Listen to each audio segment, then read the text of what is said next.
બનાસકાંઠા જિલ્લાના વડુ મથક પાલનપુરના ગઢને તાલુકાનો દરજ્જો આપવાની માંગ પ્રબળ બની છે। છેલ્લા 20 વર્ષથી આ ગઢને તાલુકા બનાવવા માટે સ્થાનિક આગેવાનો દ્વારા સરકારમાં અનેકવાર રજૂઆતો કરવા છતાં પણ સરકાર દ્વારા કોઈ નિર્ણય લેવામાં નથી આવ્યો। આખરે ગઢ વિસ્તારમાં આગેવાનોને હવે લડી લેવાના મૂડમાં જોવા મળ્યા છે। ત્યારે શું છે સમગ્ર મામલો, જાણીએ અમારા ખાસ અહેવાલમાં। પાલનપુર તાલુકાનું સૌથી મોટું ગણાતું ગઢ ગામ હાલમાં 20,000 ઉપરાંતની વસ્તી ધરાવતું ગામ છે। ગઢ આજુબાજુમાં 25 જેટલા ગામો સાથે ધંધાર્થ સંકળાયેલા હોવાથી અને ગઢ ખાતે પોલીસ મથક, વીજ કંપનીની કચેરી, સિંચાઈ વિભાગની કચેરી, હોસ્પિટલો જેવી વિવિધ કચેરીઓ આવેલી છે અને દિવસ દરમિયાન હજારોની સંખ્યામાં લોકો અહીં અવરજવર કરતા હોય છે। જોકે ગઢને તાલુકો બનાવવા માટે છેલ્લા 20 વર્ષથી ગઢ તેમજ આજુબાજુના ગામના આગેવાનો દ્વારા માંગણી કરવામાં આવી રહી છે। ગુજરાતમાં શંકરસિંહ વાઘેલાએ બળવો કરી અને મુખ્યમંત્રી બન્યા પછી બનાસકાંઠા અને ગુજરાતમાં કેટલાય તાલુકો આપી દીધા। એ વખતે ગઢ પણ ચર્ચામાં હતું અને ગઢ એ તહેસીલ છે, ઠેઠ અંગ્રેજો વખતનું તહેસીલ છે। આ ગામ જ્યારે રજવાડા હતા પણ આ તાલુકો હતો અને એ તાલુકાની માગણી વર્ષોથી અમારા ગામના આગેવાનો, કાર્યકર્તાઓ, મિત્રો નાના મોટા કોઈ પણ કામ હોય તમારે ગઢ આવવું પડે છે અને ગઢમાં જો તાલુકો ન હોવાથી અમને તકલીફો ઘણી જ પડે છે। તેથી જો આ ફેરે 2024ની સાલ પહેલાં જો અમારો તાલુકો ગઢ નહીં બને તો અમે ચૂંટણીનો બહિષ્કાર કરીશું।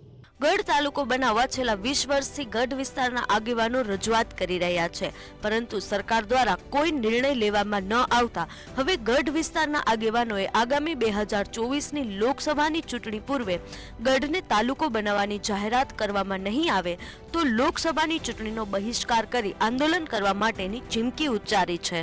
હવે બનાવી દઈશું। આ 2017ની વિધાનસભા ચૂંટણી આવી એ અમે વાયદા આપ્યા હતા કે ભાઈ અમે તાલુકો બનાવશું અને હવે આ 2024ની લોકસભાની ચૂંટણી આવે એ એના પહેલાં અમારો તાલુકો જાહેર કરે એવું અમે આ ભાજપ સરકારવાળાને વિનંતી કરીએ છીએ। 27 વર્ષથી ભાજપની સરકાર છે પણ કોઈ રસ લેતી નથી તાલુકો બનાવવા માટે।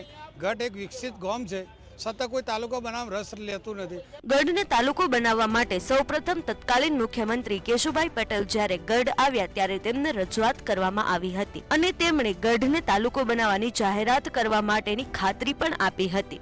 ત્યારે 2017માં ચૂંટણી સમયે પણ સ્થાનિક આગેવાનો દ્વારા સરકારના પ્રતિનિધિઓને રજૂઆત કરવામાં આવી હતી, ત્યારે પણ ગઢને તાલુકો બનાવવા માટે ખાતરી આપવામાં આવી હતી, પરંતુ સરકાર દ્વારા ગઢ વિસ્તારના આગેવાનોની રજૂઆતને અવગણીને ગઢ વિસ્તાર સાથે ઓરમાયું વર્તન કરી રહી હોય તેવું લોકોને લાગી રહ્યું છે। બનાસકાંઠાના પાલનપુર તાલુકાના ગઢ ગામને તાલુકાનો દરજ્જો આપવા માટે છેલ્લા 20 વર્ષથી માંગ ઉઠી છે અને પ્રબળ માંગમાં અનેક વારની રજૂઆતો પણ કરવામાં આવી છે।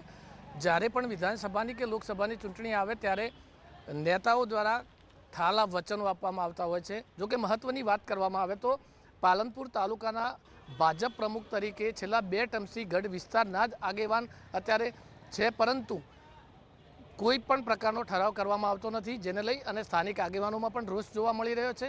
છેલ્લા 20 વર્ષથી ગઢને તાલુકો બનાવવા માટે અનેક વારની રજૂઆતો પણ કરવામાં આવી છે।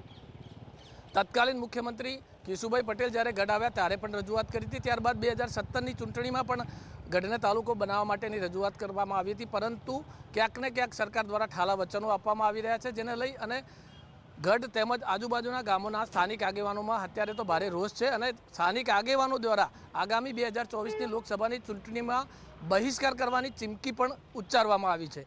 રમેશ પટેલ, મંતવ્ય ન્યૂઝ, બનાસકાંઠા।